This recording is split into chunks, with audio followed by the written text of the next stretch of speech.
All right, so this is our Harry Potter read aloud. We're going to be reading chapter 10, Halloween. So it's broken up in the title. And Miss Cass has a teddy bear mask. Oh my goodness, I can't. She's going to take it off so that she can see and breathe. But that is her Halloween costume. I love it. And then I have this Monster Mash hat. Well, I actually had a mermacorn for last year. I remember it because you told me about it. I think this Halloween you were the candy girl. Yeah. I mean last. Yeah, last.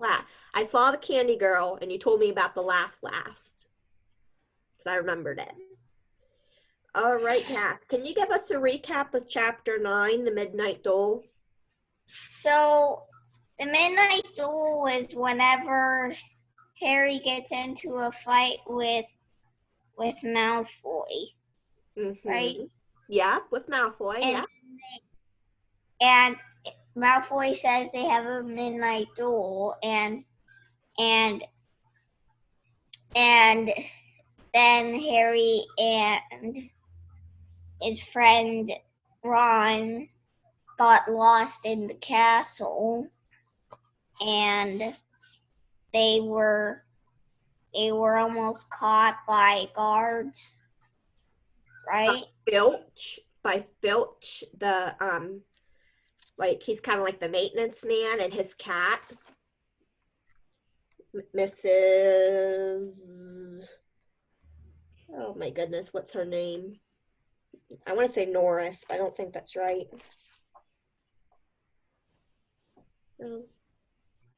Yeah, Mrs. Norris, I was right. Yep. So, yes, in chapter 9, Malfoy challenged Harry to a duel at midnight in the trophy room, and it was a setup. So Harry and Ron were going to go there to have a duel with Malfoy and one of Malfoy's friends, and Hermione and Neville followed along because they got locked out of Gryffindor Tower, and it was a trap, but they didn't get caught because they went to hide. Do you remember what they found in the room that they hid in? Mm-hmm. What? There was a three-headed dog. A three-headed dog. And do you remember you said you were talking about you knew of a three-headed dog? And its name started with an F? Fluffy. Fluffy, the three-headed dog. And I said, remember that because it'll come in handy later. Right. Yeah, so keep that in mind. And what does Harry think Fluffy is? Well, not Fluffy, the three-headed dog. What does he think the three-headed dog is hiding? Some wonderful magic secrets. Maybe, but let's think back. What got robbed?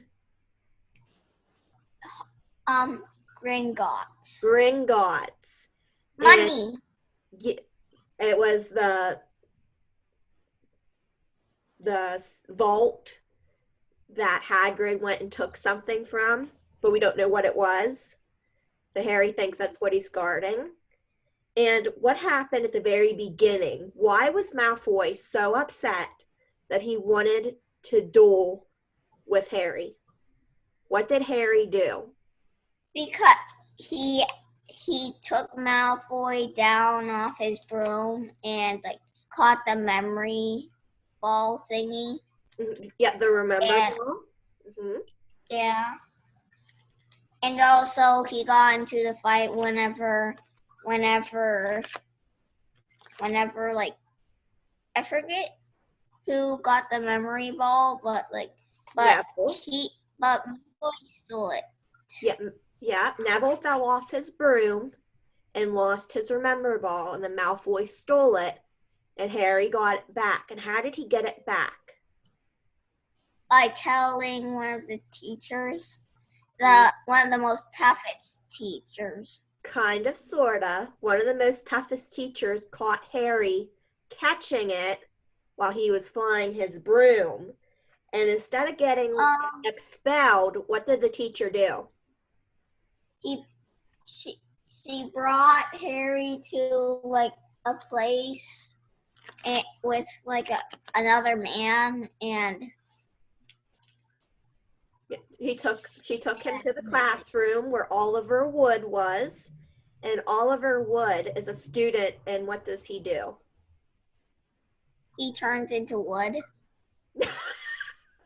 No, that's a good guess.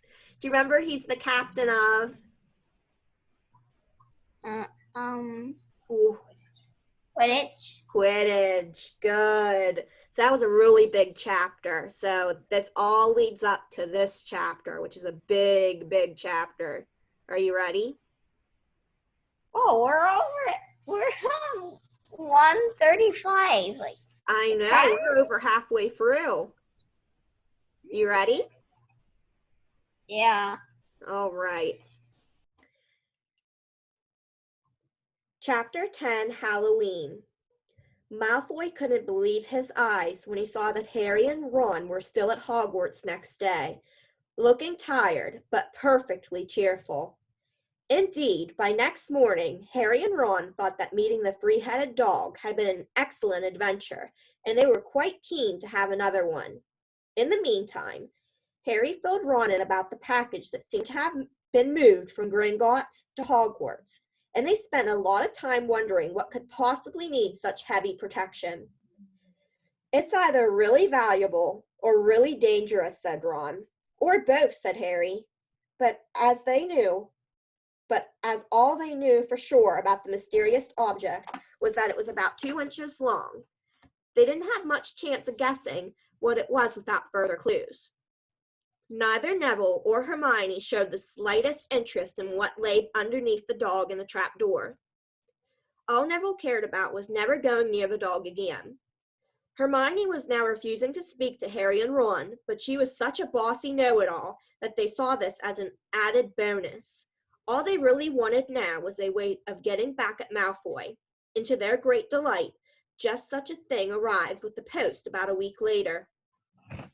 As the owls flooded into the great hall, as usual, everyone's attention was caught at once by a long, thin package carried by 6 large screech owls.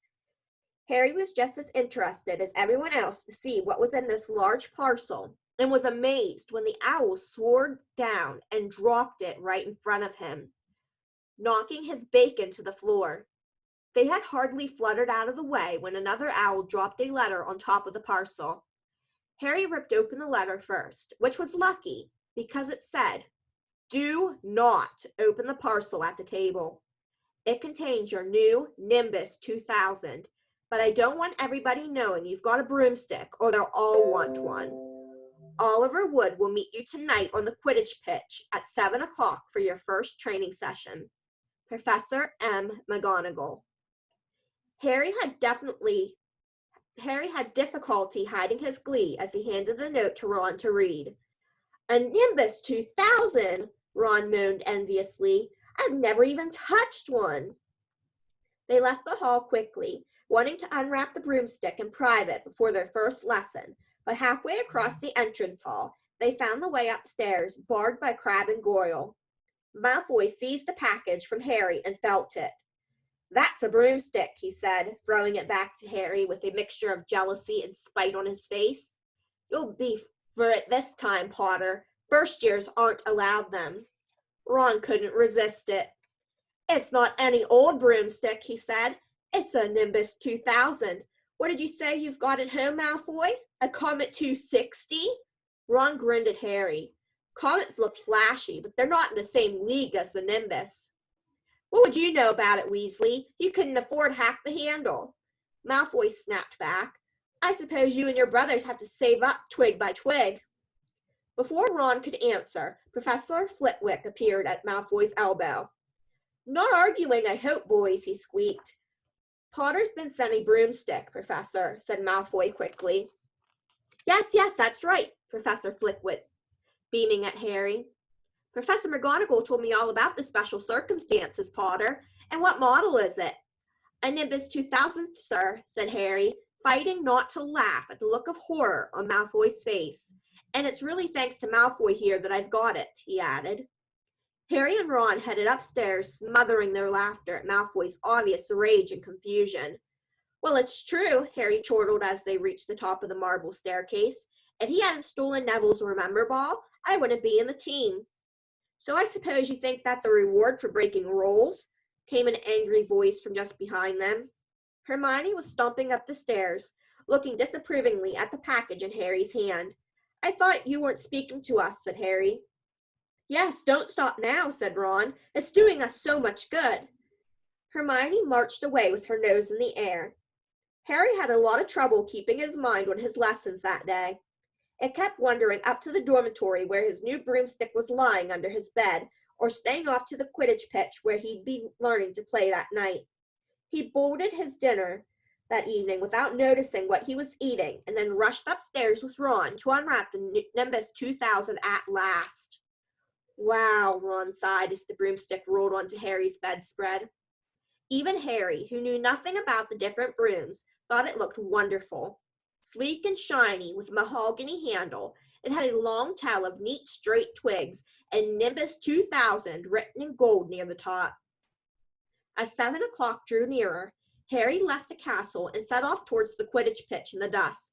He'd never been inside the stadium before. Hundreds of seats were raised in stands around the pitch so that the spectators were high enough to see what was going on.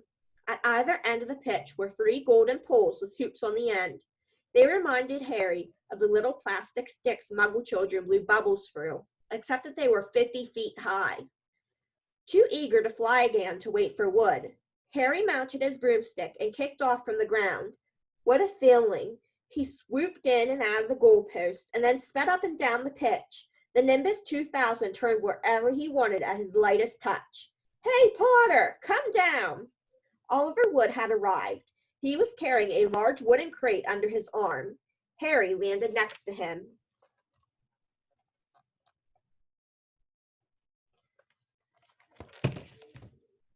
Very nice, said Wood, his eyes glinting.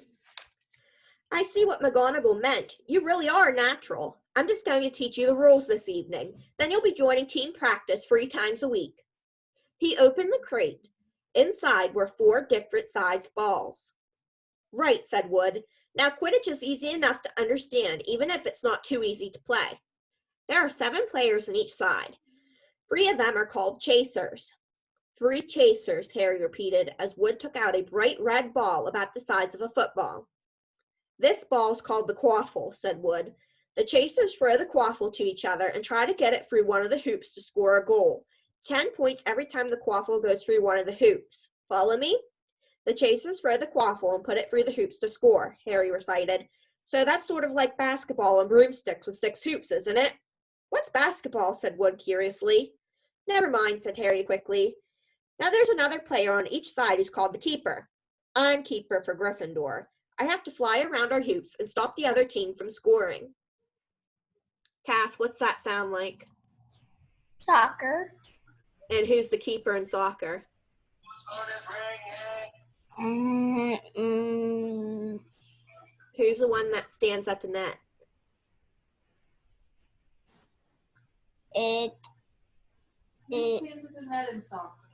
A goalie. A goalie. 3 chasers, 1 keeper, said Harry, who was determined to remember it all. And they play with the quaffle. Okay, got that. So what are they for? He pointed at the 3 balls left inside the box. I'll show you now, said Wood. Take this. He handed Harry a small club, a bit like a rounder's bat. I'm going to show you what the bludgers do, Wood said. These 2 are the bludgers. He showed Harry 2 identical balls, jet black, and slightly smaller than the red quaffle. Harry noticed that they seemed to be straining to escape the straps holding them inside the box. Stand back, Wood warned Harry. He bent down and freed one of the bludgers. At once, the black ball rose high in the air and then pelted straight at Harry's face. Harry swung at it with the bat to stop it breaking his nose and sent it zigzagging away into the air. It zoomed around their heads and then shot at Wood, who dived on top of it and managed to pin it to the ground. See? Wood panted, forcing the struggling bludger back into the crate and strapping it down safely. The bludger's rocking around trying to knock players off their brooms.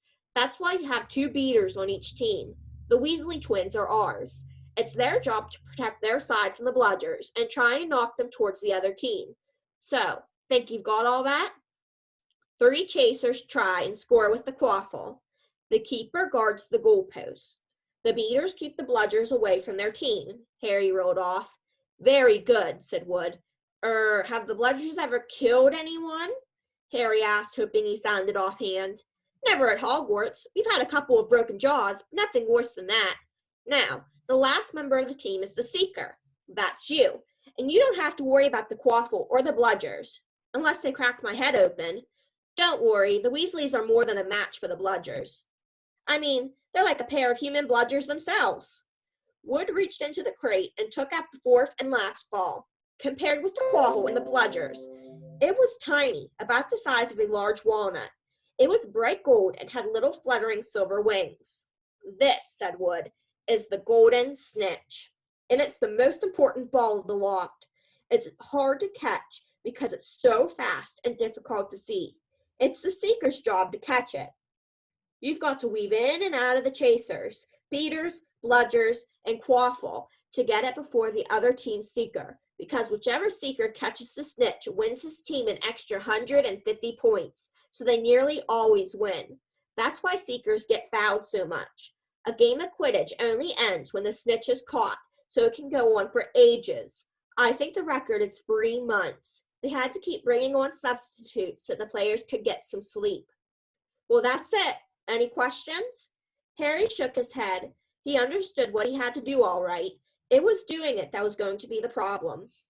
We won't practice with the snitch yet, said Wood, carefully shutting it back inside the crate. It's too dark. We might lose it.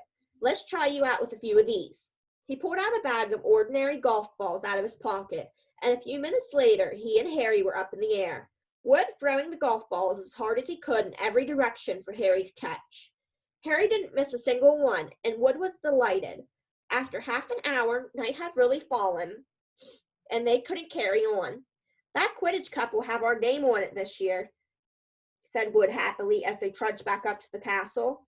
I wouldn't be surprised if you turn out better than Charlie Weasley, and he could have played for England if he hadn't gone off chasing dragons.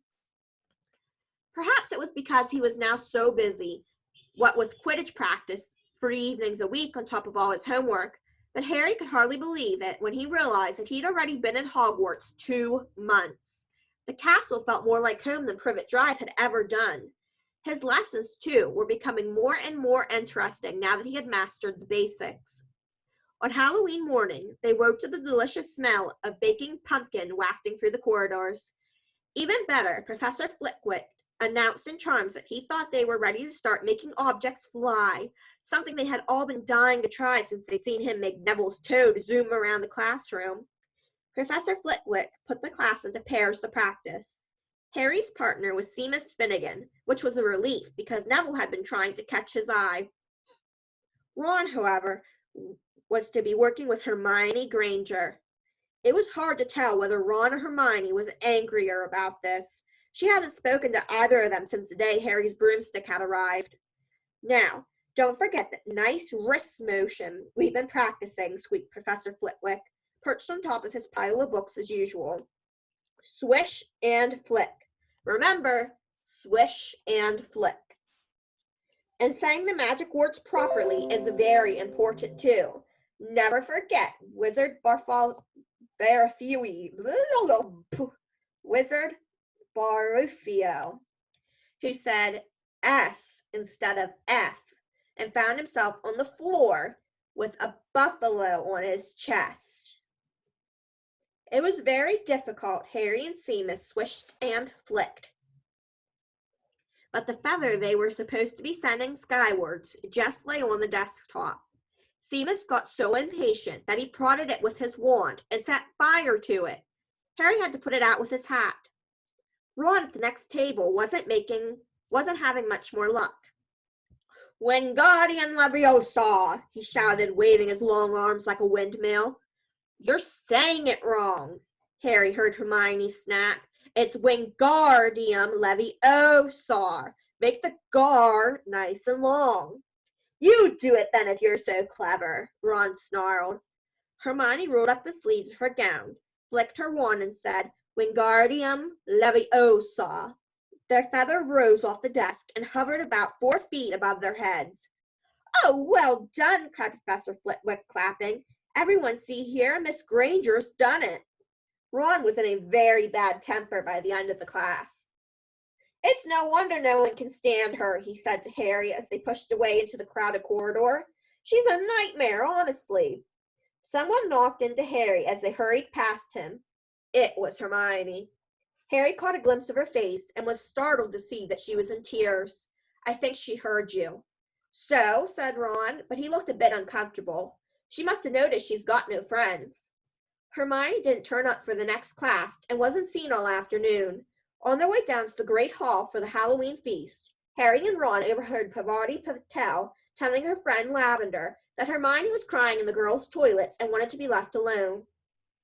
Ron looked still more awkward at this, but a moment later they had entered the great hall, where the Halloween decorations put Hermione out of their minds. 1,000 live bats fluttered from the walls and ceiling, while 1,000 more swooped over the tables in low black clouds, making the candles and the pumpkins stutter.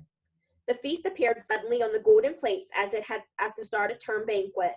Harry was just helping himself to a jacket potato when Professor Quirrell came sprinting into the hall, his turban askew and terror on his face.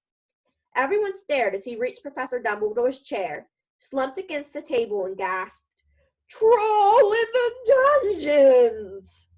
Thought you ought to know. He then sank to the floor in a dead faint. There was uproar. It took several purple firecrackers exploding from the end of Professor Dumbledore's wand to bring silence. Prefects, he rumbled, lead your houses back to the dormitories immediately. Percy was in his element. Follow me. Stick together, first years.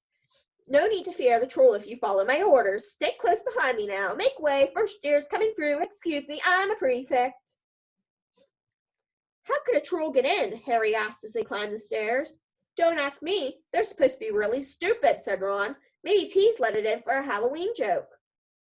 They passed different groups of people hurrying in different directions. As they jostled their way through a crowd of confused Hufflepuffs, Harry suddenly grabbed Ron's arm. I've just thought, Hermione, what about her? She doesn't know about the troll. Ron bit his lip. Oh, all right, he snapped, but Percy'd better not see us. Ducking down, they joined the Hufflepuffs going the other way, slipped down a deserted side corridor, and hurried off towards the girls' toilets. They had just turned the corner when they heard quick footsteps behind them. Percy! Hissed Ron, pulling Harry behind a large stone griffin. Peering around it, however, they saw not Percy, but Snape. He crossed the corridor and disappeared from view. What's he doing? Harry whispered. Why isn't he down in the dungeons with the rest of the teachers? Search me. Quietly as possible, they crept along the next corridor after Snape's fading footsteps. He's heading for the 3rd floor, Harry said, but Ron held up his hand. Can you smell something? Harry sniffed, and a foul stench reached his nostrils, a mixture of old socks and the kind of public toilet no one seems to clean. And then they heard it, a low grunting and the shuffling footfalls of gigantic feet. Ron pointed at the end of the passage to the left. Something huge was moving towards them. They shrank into the shadows and watched as it emerged into a patch of moonlight. It was a horrible sight. 12 feet tall, its skin was a dull granite gray, its great lumpy body like a boulder with its small bald head perched on top like a coconut. It had short legs, thick as tree trunks with flat horny feet. The smell came from it was incredible. It was holding a huge wooden club, which dragged along the floor because its arms were so long. The troll stopped next to a doorway and peered inside. It waggled its long ears, making up its tiny mind, then slouched slowly into the room. The key's in the lock, Harry muttered. We could lock it in. Good idea, said Ron nervously. They edged towards the open door, mouths dry, praying the troll wasn't about to come out of it. With one great leap, Harry managed to grab the key, slam the door, and lock it. Yes! Flushed with their victory, they started to run back up the passage, but as they reached the corner, they heard something that made their hearts stop. A high, petrified scream, and it was coming from the chamber they just locked up. Oh no, said Ron, pale as the bloody Baron. It's the girls' toilet, Harry gasped. Hermione, they said together. It was the last thing they wanted to do, but they had no choice. Wheeling around, they sprinted back to the door and turned the key, fumbling in their panic. Harry pulled the door open. They ran inside. Hermione Granger was shrinking against the wall opposite, looking as if she was about to faint. The troll was advancing on her, knocking the sinks off the walls as it went. Confuse it, Harry said desperately to Ron, and seizing a tap, he threw it as hard as he could against the wall. The troll stopped a few feet from Hermione and lumbered around, blinking stupidly to see what had made the noise. Its mean little eye saw Harry. It hesitated, then made for him instead of lifting its club as it went. Oi, pea-brain, yelled Ron from the other side of the chamber, and he threw a metal pipe at it. The troll didn't even seem to notice the pipe hitting its shoulder, but it heard the yell and paused again, turning its ugly snout towards Ron instead, giving Harry time to run around it. Come on, run, run, Harry yelled at Hermione, trying to pull her towards the door, but she couldn't move. She was still flat against the wall, her mouth open with terror. The shouting and the echoes seemed to be driving the troll berserk. It roared again and started towards Ron, who was nearest and had no way to escape. Harry then did something that was both very brave and very stupid. He took a great running jump and managed to fasten his arms around the troll's neck from behind. The troll couldn't feel Harry hanging there, but even a troll will notice if you stick a long bit of wood up its nose. And Harry's wand had still been in his hand when he jumped.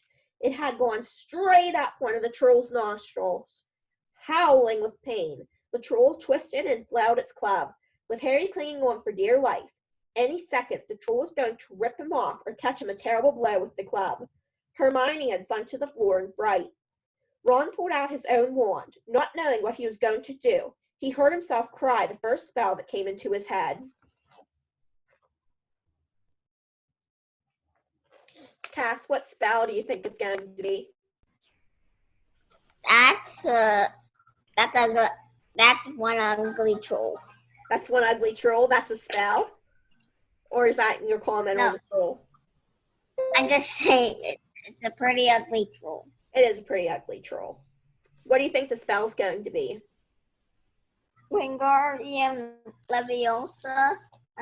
It is Wingardium Leviosa. The club flew suddenly out of the troll's hand, rose high, high up into the air, turned slowly over, and dropped with a sickening crack onto its owner's head. The troll swayed on the spot and then fell flat on its face, with a thud that made the whole room tremble. Harry got to his feet. He was shaking and out of breath. Ron was standing there with his wand still raised, staring at what he had done. It was Hermione who spoke first. Is it dead? I don't think so, said Harry. I think it's just been knocked out. He bent down and pulled his wand out of the troll's nose. It was covered in what looked like lumpy gray glue. Troll boogies. He wiped it on the troll's trousers. A sudden slamming and loud footsteps made the three of them look up. They hadn't realized what a racket they had been making, but of course, someone downstairs must have heard the crashes and the troll's roars. A moment later, Professor McGonagall had come bursting into the room, closely followed by Snape, with Quirrell bringing up the rear.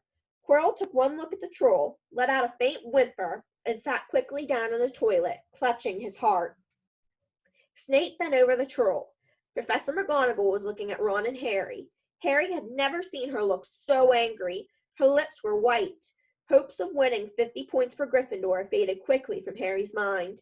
What on earth were you thinking of? Said Professor McGonagall, with cold fury in her voice.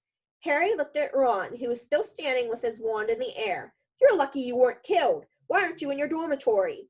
Snape gave Harry a swift, piercing look. Harry looked at the floor. He wished Ron would put his wand down. Then a small voice came out of the shadows. Please, Professor McGonagall, they were looking for me. Miss Granger! Hermione had managed to get to her feet at last. I went looking for the troll because I thought I could deal with it on my own, you know, because I've read all about them. Ron dropped his wand. Hermione Granger telling a downright lie to a teacher? If they hadn't found me, I'd be dead now. Harry stuck his wand up its nose, and Ron knocked it out with his own club. They didn't have time to come and fetch anyone. It was about to finish me off when they arrived.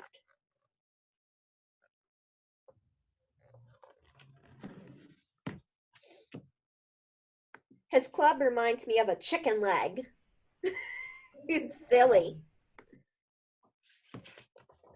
All right, and this is a special page.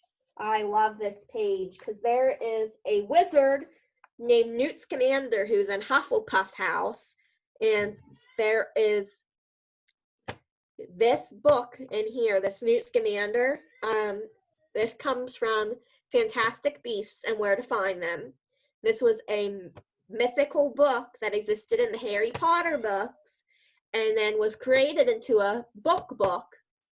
And then that book inspired another book that made a movie. So it's wild. This book was never meant to be, but it became to be because Harry Potter fans wanted it to be. So this is a section from Newt Scamander's Fantastic Beasts and Where to Find Them, Guide to Trolls. This is a forest troll. They have a tiny brain. Inside their mind is nose picking, kittens, keep thinking it's Tuesday, and violence. Warning, trolls are bad-tempered, ill-mannered, unpleasant creatures with little intelligence and no personality. They have a fondness for raw flesh and will gladly eat humans. This big guy's a mountain troll. They are 12 feet tall. Switch it this way. And they are characterized by their large size and prodigious strength. They possess the thick skin of 10 covered in horny growths or cobbles, which litter the floor of troll caves. Troll clegg, often found hovering above trolls, and trollig feed on troll earwax. Ew! Gross. Cass? So does the movie actually involve a troll breaking in? In the Harry Potter movie? Yeah. Uh-huh. If I don't, I really like McDonald's, and like I'm gonna have a breakdown soon. I'm actually being. I'm literally like my family won't let me because they say that. Harry and Ron tried to look as though this story wasn't new to them. Well, in that case, said Professor McGonagall, staring at the three of them. Miss Granger, you foolish girl, how could you think of tackling a mountain troll on your own? So the mountain troll was the second one, the 12-foot one. Hermione hung her head. Harry was speechless. Hermione was the last person to do anything against the rules, and here she was pretending she had to get them out of trouble. It was as if Snape had started handing out sweets. Miss Granger, 5 points will be taken from Gryffindor for this, said Professor McGonagall. I'm very disappointed in you. If you're not hurt at all, you'd better get off to Gryffindor Tower. Students are finishing the feast in their houses. Hermione left. Professor McGonagall turned to Harry and Ron. Well, I will say you were lucky, but not many first years could have taken on a full-grown mountain troll. You each win Gryffindor 5 points. Professor Dumbledore will be informed of this. You may go. So, Professor McGonagall took 5 points away because of Hermione. And then Ron got 5 points, and Harry got 5 points. So, in total, 5 points to Gryffindor. They hurried out of the chamber and didn't speak at all until they had climbed 2 floors up. It was a relief to be away from the smell of the troll, quite apart from anything else. We should have got more than 10 points, Ron grumbled. 5. You mean once she's taken off Hermione's. Good of her to get us in trouble like that, Ron admitted. Mind you, we did save her. She might not have needed saving if we hadn't locked the thing in with her, Harry reminded him.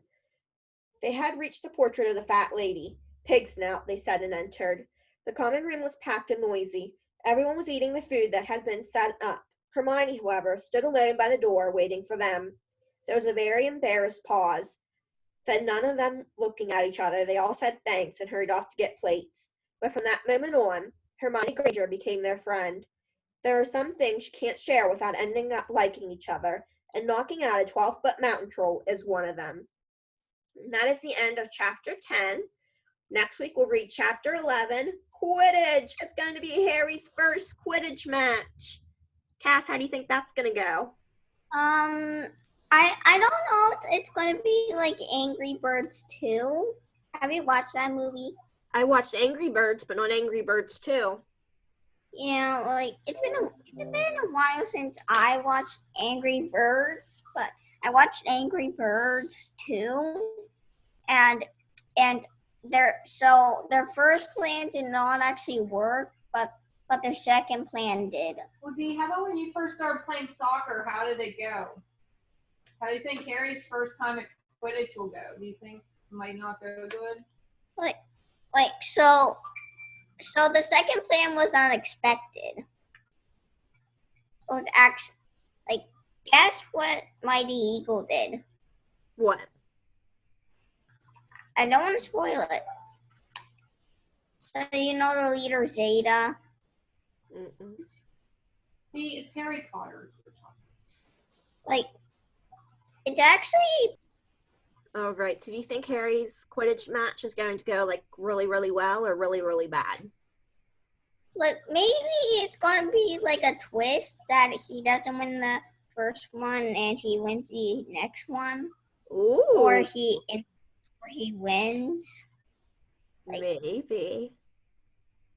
Maybe it could be a nice twist. Keep that in mind for next week.